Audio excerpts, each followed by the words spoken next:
بسم اللہ الرحمن الرحیم۔ بھارتی جارحیت کے مقابلے میں پاکستان نے جوابی کارروائی شروع کر دی ہے۔ اس موقع پہ تمام لوگوں کو چند باتوں کا اہتمام کرنا چاہیے۔ سب سے پہلی بات یہ کہ اس آپریشن کا اس جواب کا جو نام رکھا گیا ہے بنیان مرصوص، یہ بہت ہی مبارک نام ہے اور قرآن مجید کی اس آیت سے لیا گیا، ان اللہ یحب الذین یقاتلون فی سبیلہ صفا کأنہم بنیان مرصوص۔ اللہ تعالیٰ ان لوگوں سے محبت کرتے ہیں جو اللہ کے راستے میں سیسا پلائی ہوئی دیوار کی طرح لڑتے ہیں۔ تو اس نام سے ہی ہمیں ایک پیغام دیا گیا ہے کہ ہمیں متحد ہو کر اس پوری جنگ کو لڑنا ہے، اور یہ جنگ انڈیا کے لیے جنگ ہوگی، ہمارے لیے جہاد ہے اور یہ غزوۃ الہند ہے۔ اس لیے ہمیں بہت زیادہ اس کو عبادت کے طور پر، اپنی ذمہ داری کے طور پر اس کو انجام دینا ہے۔ اللہ تعالیٰ ہمیں کامیابی نصیب فرمائے۔ نمبر 2، قرآن مجید میں اللہ تعالیٰ فرماتے ہیں اذا لقیتم فئۃ فاثبتوا واذکروا اللہ کثیرا لعلکم تفلحون، جب تمہاری دشمن سے مٹ بھیڑ ہو جائے تو ثابت قدم رہو،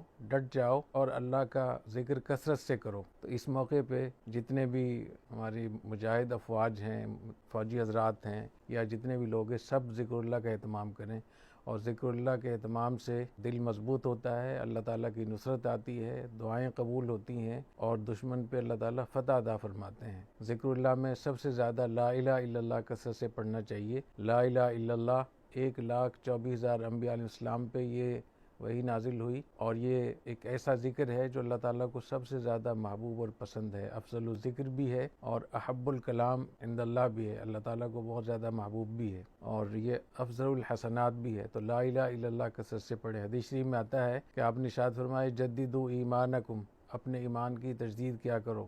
پوچھا کیسے ہم تجدید کریں؟ فرمایا اکثروا من قول لا الہ الا اللہ، لا الہ الا اللہ کثرت سے پڑھا کرو۔ تو اپنے ایمان کی بھی تجدید کرنی چاہیے، اور حدیث شریف میں آتا ہے کہ جب مومن لا الہ الا اللہ کہتا ہے تو آسمان کے دروازے کھل جاتے ہیں اور یہ لا الہ الا اللہ عرش الہی تک پہنچتا ہے۔ تو ایسے موقع پہ جب آپ لا الہ الا اللہ پڑھ رہے ہوں تو اللہ کے عرش تک آپ کے لیے کوئی بیچ میں کوئی رکاوٹ نہیں ہوتی، اس لیے بہت اس استحضار کے ساتھ لا الہ الا اللہ پڑھیں اور دعاؤں کا بھی اہتمام کریں۔ اور اسی طریقے سے لا الہ الا اللہ پڑھنے سے اللہ تعالیٰ ثبات قدم، استقامت عطا فرماتے ہیں۔ یثبت اللہ الذین آمنوا بالقول الثابت فی الحیات الدنیا وفی الآخرہ۔ خاص طور پہ جو ہماری مجاہد افواج ہیں ان کو اس کا لا الہ الا اللہ کا کثرت سے ورد کرنا چاہیے، وہ اپنی جنگ بھی کریں، اپنی ذمہ داری بھی ادا کریں، اور زبان سے کثرت سے لا الہ الا اللہ کا اہتمام کریں۔ اسی طریقے سے حسبنا اللہ ونعم الوکیل، حسبنا اللہ ونعم الوکیل بھی کثرت سے پڑھیں۔ قرآن مجید میں آتا ہے کہ دشمنوں کی طرف سے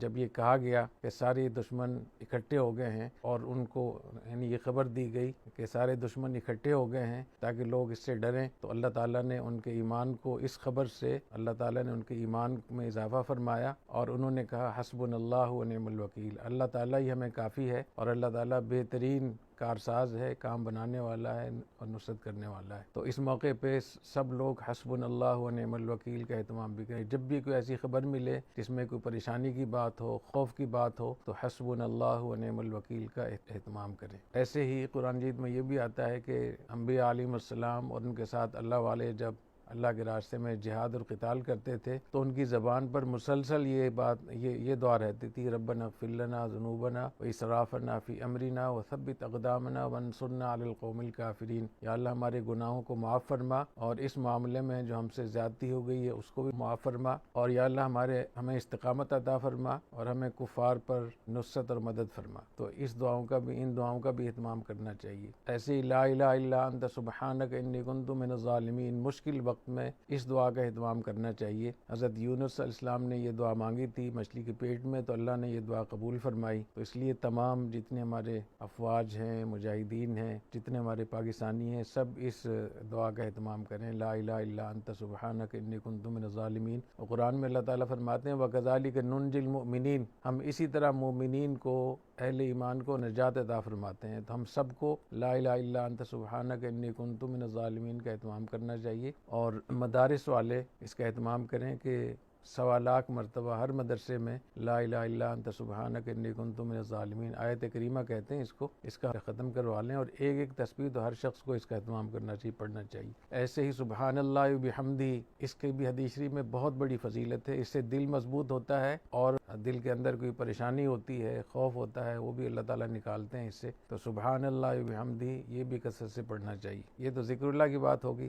تیسری کہ مجاہدین کے لیے اپنے سرفروش جانباز ہماری افواج کے لیے دعاؤں کا اہتمام کریں. انفرادی دعاؤں کا اہتمام بھی ہونا چاہیے اور اجتماعی دعاؤں کا اہتمام بھی ہونا چاہیے, اور فجر کی نماز میں قنوت نازلہ کا اہتمام ہونا چاہیے, کیونکہ آپ سب کو حضرات کو معلوم ہے کہ اس وقت میں اسرائیل اور ہندوستان کی حکومت اور ان کے ساتھ اور بہت سارے جو اسلام اور پاکستان کے دشمن ہیں وہ سب اکٹھے ہیں اور وہ سب مل کر حملہ آور ہیں. تو ایسے موقع میں قنوت نازلہ کا اہتمام کرنا چاہیے. چوتھی بات یہ کہ اپنی افواج کے حوصلہ بڑھانے کے لیے وہ تمام اقدامات کرنے چاہیے جس سے ہماری افواج کی حوصلہ, ان پر اعتماد کا اظہار ہو, ان کے فیصلوں پر اعتماد کا اظہار ہو, ان کے کارناموں پر ہمیں فخر ہو, اور ان کی حوصلہ افزائی کے لیے جو بھی اقدامات ہوں, ان کے چھاونیوں میں جانا, ان کے مورچوں پہ جانا, جہاں جہاں اس کی گنجائش ہو وہاں جائیں, ان کو پھول پیش کریں, اپنی ان کو حمایت کا اظہار کریں اور جلوس بھی نکالیں, میڈیا پہ بھی جائیں, سوشل میڈیا کو بھی آپ استعمال کریں. یہ سب جہاد میں شامل ہے, کیونکہ حضور اکرم صلی اللہ علیہ وسلم نے ارشاد فرمایا جاہدوا باموالکم وانفسکم والسنتکم, اپنے مال سے بھی جہاد کرو, اپنی جان سے بھی جہاد کرو, اپنی زبان سے بھی جہاد کرو. تو ایسے وقت میں سوشل میڈیا کا درست استعمال ایک بہت بڑا ہتھیار ہے, ہمیں خاص طور پہ اس کا اہتمام کرنا چاہیے. اور اس موقع پہ فیک نیوز سے, غیر مستند خبروں سے ہمیں بچنا چاہیے. ایسی خبریں, ایسی ویڈیوز, ایسے پکچر جس سے ریاست پاکستان کو, افواج پاکستان کو, نظریہ پاکستان کو, پاکستان کے عوام کو, پاکستان کی سوسائٹی کو نقصان ہو سکتا ہو, ایسی خبروں سے, ایسی ویڈیوز وغیرہ سے ہمیں بچنا چاہیے. اور اللہ تعالیٰ پر مکمل ہمیں اعتماد اور اللہ تعالیٰ کی نصرت پر ہمیں اعتماد ہونا چاہیے, اللہ پر توکل ہونا چاہیے, اللہ سے امید رکھنی چاہیے. اور ایسے موقع پہ مایوسی پھیلانا اور منفی باتیں پھیلانا اور پرانے اختلافات کو اٹھا کر لوگوں میں مایوسی پیدا کرنا, خلفشار پیدا کرنا, یہ منافقین کا طرز ہے, اس سے ہمیں بہت بچنا چاہیے. مجھے اللہ تعالیٰ کی رحمت سے بہت امید ہے کہ ہماری بہادر افواج اس جنگ کو اپنے عوام اور اللہ تعالیٰ کی مدد کے ساتھ اس کو جیتیں گے, اور انشاءاللہ پاکستان اس میں سرخرو ہوگا. سبحانک اللہم و بحمدک اشہد ان لا الہ الا انت استغفرک و اتوب الیک.